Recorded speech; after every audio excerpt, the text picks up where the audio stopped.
सांगितलं उभं जीवन या प्रपंचानं मला बांधून ठेवलं होतं, पण आता मात्र मी मोकळी झाले. सून आता घरामध्ये आली, आता मात्र मी थोडा गावात गरका मारून येते.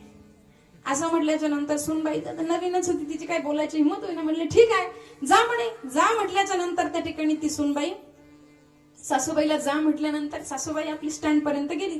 स्टँड पर्यंत गेल्यानंतर सासूबाईने सक्त सूचना दिली होती, घरामध्ये जर मांजर आली 3 लिटर 4-5 लिटर दूध चुलीवर तापत आहे, पण जर मांजर आली तर मांजरीला दूध पिऊ द्यायचं नाही. ती अगदी विठ्ठल रुक्मिणी भगवान परमात्म्याच्या मंदिरापर्यंत जात नाही, तो कुत्र आलं महाराज, कुत्र्यानं 3-4 लिटर दूध पिऊन घेतलं. सासूबाई घरी आल्यानंतर सासूबाईने विचारलं दूध कुठे गेलं, विकलं का घरच्या लोकांनी? म्हणे नाही विकलं नाही. मग काय झालं? कुत्र्यानं पिलं. तुला काय सांगितलं होतं? तुम्ही मांजरीचं म्हणल्या कुत्र्याचं म्हणल्याच नाही. असे सांगकामी असतात ना, विठाल विठाल.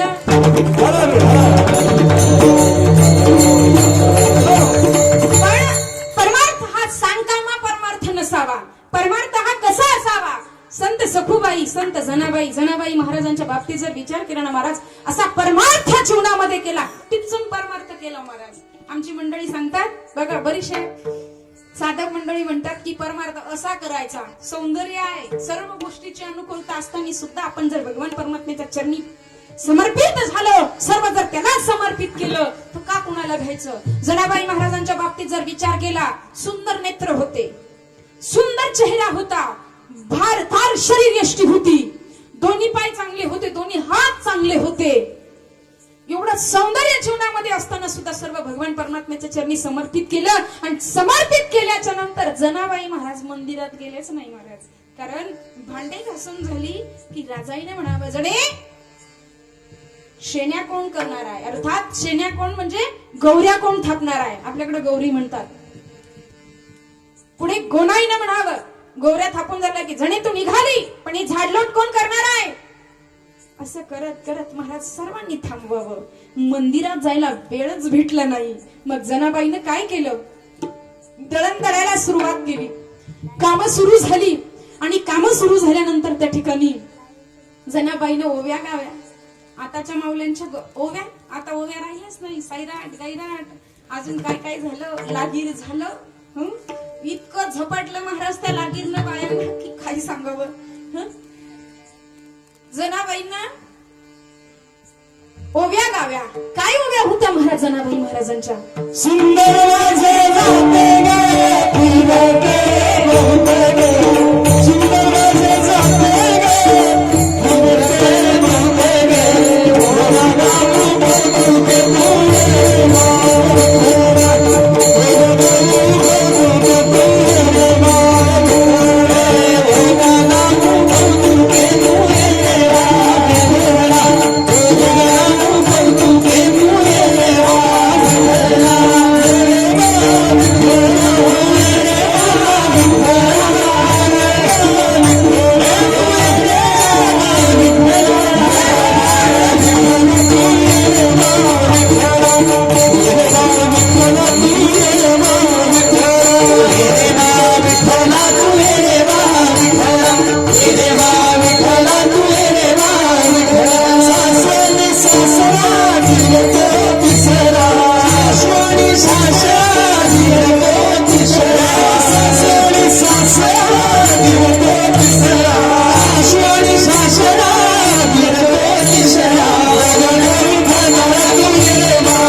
जनी संगीत तळू लागला.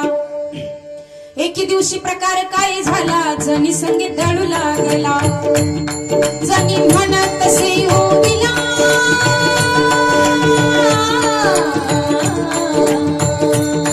जनी म्हणत से हो दिला. ऐकून देवदांग झाला, नाही श्रुती राहिली त्याला.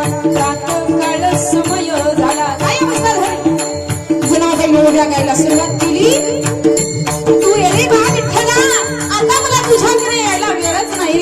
पण काय करू, माझ्या तुझं चाललंय, तुझ्या भेटीची ओढ लागली पांडुरंग. आई बापा पण कशी येऊ तुझ्याकडे? बघा तुम्ही प्रपंचामध्ये ज्याला माझा म्हणता प्रपंच कधीच म्हणत नाही हे माझा आहे म्हणून. तुम्ही ज्या बंगल्याला माझं म्हणता तो बंगला सुद्धा म्हणत नाही हा माझा आहे म्हणून. माणूस म्हणतो शून्यातनं निर्माण केलं विश्व, शून्यातनं बंगला बांधला, पण हे गेल्याच्या नंतर बंगला नाही म्हणत. काय सांगावं, पायापासून छतापर्यंत माती टोपले उचलले हो, त्याला हितच चाळा बंगल्यामध्ये. बंगला म्हणतो नाही, ग्रामपंचायतनं स्मशान कशासाठी बांधून ठेवलं, जाऊ द्या लवकर, 3 तासाची वेळ झाली आता, जाऊ द्या लवकर. बंगल्याला सुद्धा तुमचा वास येतो. मग तुम्ही ज्याला माझा म्हणता त्यानं सुद्धा तुम्हाला माझं म्हटलं पाहिजे. आणि मग आमच्या संत महात्म्यांनी याला माझं म्हटलं. कुणाला? पांडुरंग परमात्म्याला. पण पांडुरंगाने सुद्धा त्यांना आपलं म्हटलं. विठ्ठल माझा माझा माझा माझा माझा विठ्ठल माझा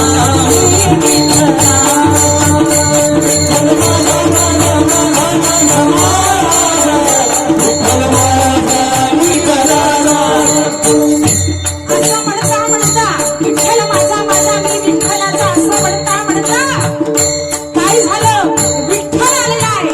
दळण दळू लागला आणि दळण दळत असताना पहाटेची वेळ झाली. देवानं पाहिलं मी जर मंदिरात पोहोचलो नाही तर काकडा आरतीवाले येतील, दत्तभाऊ हे सगळे जर काकडा आरतीला आली इथली ही सर्व मंडळी तर काय म्हणतील, पहाटे देव मंदिरात राहत नाही, पहाटे देव पळून जातो, अशी चर्चा होईल.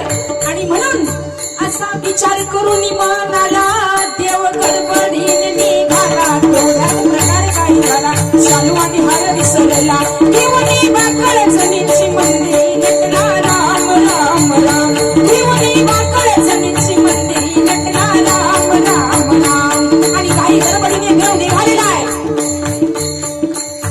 असा विचार मनामध्ये आला. मी जर वेळेवर मंदिरात पोहोचलो नाही तर एक चर्चा होईल. उद्या महाराज मंडळी कृष्णापूरच्या कीर्तनात सांगतील की देव पहाटे मंदिरात राहत नाही म्हणून. असा विचार मनामध्ये आला. आणि काय केलं, काही गडबडीने देवाचे दागिने त्याच खुंटीला टाकून ठेवलेले तसेच राहिले. आणि काही गडबडीनं जनाबाईची गोधडी अंगावर घेतलेली आहे. काय गोधडी ती पवित्र असेल, 17 ठिकाणी ठिगळं लावलेली गोधडी होती. पण त्या गोधडीला देवाला सुद्धा हेवा वाटावा अंगावर घेण्याचा काही पवित्र ती गोधडी असेल. ते सचिन शक्तीनो काय भजन जीवनामध्ये होतं. ती गोधडी अंगावर घेतली, विटेवरी कटेवरी कर विटेवर उभा राहिला पंढरीनाथ. आणि पंढरीनायक उभा राहिल्याच्या नंतर काय झालं, पुजारी आले. पुजाऱ्याने उघडले द्वार, पाहिला रुक्मिणीवर नाही शरू जोडे आणि वर. अंगावर जनीची बाकळ राम राम राम, जनीची बाकळ राम राम राम. त्यावेळेला पुजाऱ्याने पाहिलं 17 ठिकाणी फाटलेली गोधडी आहे अंगावर, दागिने नाही, शालू नाही, हार नाही, जोडे नाही. अरे काय प्रकार आहे, भगवान परमात्म्याची विटंबना कुणी केली, कुणी केली ही चोरी. त्यावेळेला शोध मोहीम, शोध पथक सुरू झालं. आणि त्या तपासांती कळालं की ही गोधडी जनाबाईची गोधडी आहे. त्यावेळेला जनाबाईकडे बघून लोकांनी थुकावं, जनाबाईला नाव ठेवावं. ही जायची भक्ती म्हणत होती. जणी जाय शनीसाठी विठ्ठल दावे पाठी पाठी लटकी भक्ती होती, तिची ढोंगी भक्ती होती. आज भक्तीचं सोन भोग उघडा पडलं. त्यावेळेला राजदूतानं फरमान काढलं. आणि फरमान काय होतं, राजदूत म्हणे जनाईला करा आता सुळावर जाण्याची तयारी. सुळ तोडविला चंद्रभागेच्या तिरी. आणि राजदूत म्हणे जनाईला करा आता सुळावर जाण्याची तयारी. कोण आहे तुझा तो देव, आता त्या मारी राम राम राम, आता त्या मारी राम राम राम. राजदूतानं सांगितलं त्याच्यावर एकच शिक्षा, तिला सुळावर देण्यात यावं. भगवान परमात्म्याची विटंबना केली आणि चंद्रभागेच्या तीरावर तो सूळ रोवण्यात आला. जनाबाईला सका दंडाने जखडलं आणि सर्व समाज चालू लागला. जनाबाईला नाव ठेवू लागला. परमार्थाची सुरुवातच अशी आहे, लोकांच्या लोकनिंदेला सामोरं जावं लागतं. पण सोनं असताना सोनं, सोन्यानं असं कधीच नाही म्हणायचं मी किती पिवळा धमक आहे हो, पण किती तापवतात ही लोक. ही लोक जेवढा तापवतील तेवढा त्याचा दागिना तयार होणार आहे. आणि जनाबाई निघालेल्या आहे. साखर मानवतांनी जखडलेला आहे, सर्व समाज नावं ठेवू लागला. आणि काही महिला मंडळांनी म्हणावं, जणे कुठे गेला तुझा देव, जणी बैसली नाही आला. त्यावेळेला देव तुला पाणी इसरून द्यायचा, माझ्या जणीला नाही कुणी, म्हणून दोघी चोळी चक्र पाणी, आज कुठे गेला तुझा चक्र पाणी. त्यावेळेला जरा बाईला टाहो फोडला पंढरीनाथा, हे विश्वनाथा तुझ्या भक्तीचं फळ हे आहे का. आज वाद घातला जनाबाईने देवासोबत, पण करिता स्वामी सवे वाद अधिक अधिक आनंद. काय म्हणतात जनाबाई महाराज, अरे अरे विठा, मी तुझ्या दारात आली नव्हती, तू माझ्या दारात आला. तू इथे दागिने विसरला, माझी पदरी तू अंगावर घेतली आणि चोरीचा आळ माझ्यावर आहे पांडुरंगा. अरे अरे विठा, मूळ मायेच्या कारण्या तुझी रांड रटकी झाली. या शिव्या जनाबाईच्या मी सांगत नाही. देवा तुझ्या भक्तीचं फळ हे आहे का. अरे बाबा, जीवन तुझ्या चरणी समर्पित केलं, जीवनामध्ये सुतारीचा तोडा मागितला नाही, एक रुपयाची कधी अपेक्षा ठेवली नाही पांडुरंगा. पण तुझ्या भक्तीचं फळ हे जर असेल आज, तर उद्या तुझी भक्ती कोण करणार आहे, तुला देव कोण म्हणणार आहे. देवा अरे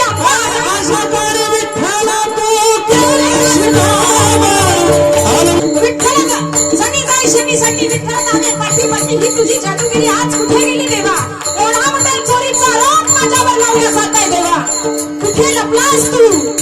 पांडुरंगा माय बाबा, या भक्तीच्या, या भोळ्या भक्तीच्या भावाला, या करुण हकेला तुला बघावं लागेल विठ्ठला माय बाबा. आता तुझ्याशिवाय कुणी नाही आहे. आणि लक्षात ठेव देवा, ही शेवटची हाक आहे, पुन्हा तुला आवाज देणार नाही. त्यावेळेला माझ्या पंढरीनाथाच्या हृदयाला पाझर फुटला, विटेवरनं उडी टाकली आणि काय आश्चर्य झालं. ज्या ठिकाणी सूळ रोवला होता त्या ठिकाणी हरी प्रगटला, सुळाचे झाले पाणी. राम राम राम, सुळाचे झाले बघा त्या पाणी. राम राम राम, सुळाचे झाले बघा त्या पाणी. राम राम राम.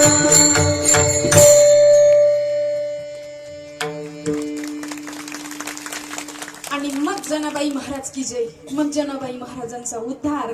कारण काय म्हणतील मग महाराज, तुमचा देव जर अंतर्ज्ञानी भगवान परमात्मा आहे, तर तुमच्या देवाला झोप लागली होती का जनाबाईला सुळावर देण्यात आलं, खिंड काढली समाजामधनं. पण देवाला माहिती होतं, जोपर्यंत हिच्यावर चोरीचा आरोप लागत नाही तोपर्यंत हिचं संत पण सिद्ध होत नाही. आणि ओरिजिनल 24 कॅरेट सोनं होतं. देवाला माहिती होतं, जेवढं तापवलं तेवढा दागिना तयार होणार आहे. आणि असा अध्यात्मातला दागिना तयार झाला महाराज. चंद्र सूर्य असेपर्यंत जनाबाई महाराजांची कीर्ती आहे. आणि म्हणून त्या ठिकाणी नाथ महाराज सांगतात, जनाबाई महाराजांनी सावडीनं, आपण काय म्हणतो सावडच भेटली नाही. अरे आवडच नाही तर सावड कुठून भेटणार आहे. जनाबाई महाराजांनी सावड नाही भेटली, पण कसं भजन होतं. दळिता कांडिता तुझं बाळापेक्षा 10 पट वेदना त्या आईला होतात. आणि म्हणून भक्ताला दिलेला त्रास त्या भगवान परमात्म्याला 10 पट होतो महाराज. म्हणून तर नाथ महाराजांनी उपदेश केला, अरे कोण्याही जीवाचा खेद मत्सर करू नका, अभंगाच्या ध्रुव पदामध्ये नको खेद करू कोणत्या गोष्टीचा, नको खेद करू कोणत्या गोष्टीचा.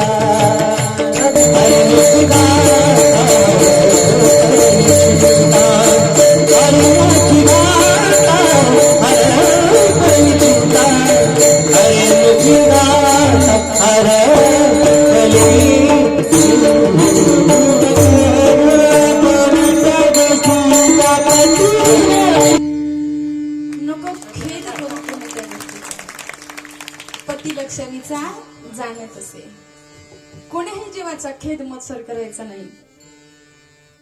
नको खेद करू कोणत्या गोष्टीचा, पती लक्ष्मीचा जाणत असे. पुढे महाराज म्हटले की जैशी स्थिती आहे तैशा परी आहे, कवतुक तूप आहे संचिताचे. तर बघा, कवतुक तूप आहे संचिताचे. जशी स्थिती आहे तशा स्थितीमध्ये माणसाला राहावं. बऱ्याचदा असं होतं, सुख आलं जीवनामध्ये की माणसं म्हणतात स्वकर्तृत्वानं, आणि दुःख आलं की म्हणतात देवानी असं का केलं. पण मागच्या जन्मातलं गाठोडं बरोबर घेऊन आला, ते हळूहळू खर्चावं लागेल की नाही. म्हणून त्या ठिकाणी बाबांनो, जैसी स्थिती आहे तैशा परी आहे. कौतुक तुप आहे संचिताचे. आता जैशी स्थिती आहे तैशा परी आहे. मग 22 तारखेला अयोध्या भूमीमध्ये फार मोठा दीपक लागणार आहे आणि म्हणून जैशी स्थिती आहे तैशा परी आहे. कौतुक तुप आहे संचिताचे. म्हणून प्रत्येकाने